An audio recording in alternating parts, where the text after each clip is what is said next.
Merhaba, hepiniz istediği yemek pişiririm. Tarifini altta ben yazacağım. Deneyi çok basit.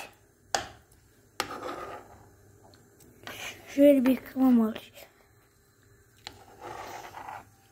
Karşı içine çekerim bakalım arkadaşlar. Geliyorum şöyle bir.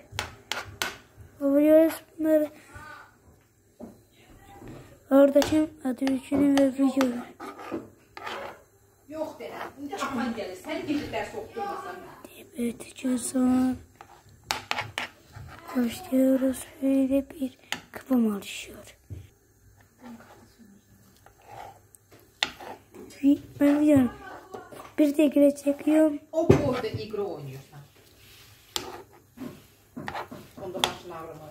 Video batma zamanı Ağrıyı da. değil.